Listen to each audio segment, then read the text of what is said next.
case briefs, and so much more. LSData's got what you're looking for. In 1996, an involuntary manslaughter case involving a juvenile marked by tragedy and a legal dispute over the defendant's right to a speedy trial was presented before the United States Court of Appeals for the Ninth Circuit in a case known as United States v. Eric B. The events leading to the lawsuit began on a Navajo Indian Reservation in Arizona. Eric B., a minor, had been showing a loaded gun to several schoolmates, ultimately pointing it at 7-year-old Nathan Crank and fatally shooting him.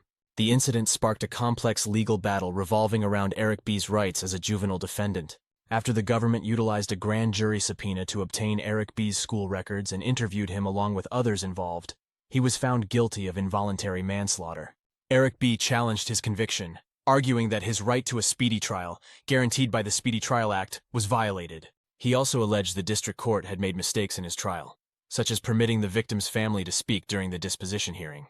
Upon review, the Court of Appeals affirmed the convictions, rejecting Eric B.'s claims, finding that the right to a speedy trial time clock commences when the government assumes jurisdiction over the juvenile. The court emphasized that the government is entitled to a reasonable amount of time for investigation. Accordingly, it ruled that prosecutors should not be rushed, especially in juvenile cases. The court also dismissed Eric B.'s contention that the government improperly used the grand jury to obtain his school records. Despite Eric B.'s plea for dismissal and the various allegations raised, the court found all his claims meritless, thus decisively upholding the lower court's decision. In a ruling that affirmed the state's authority to thoroughly investigate juvenile cases, Eric B.'s conviction for involuntary manslaughter was confirmed. Case briefs, and so much more. LSData's got what you're looking for. Visit lsd.law, elevate your mind.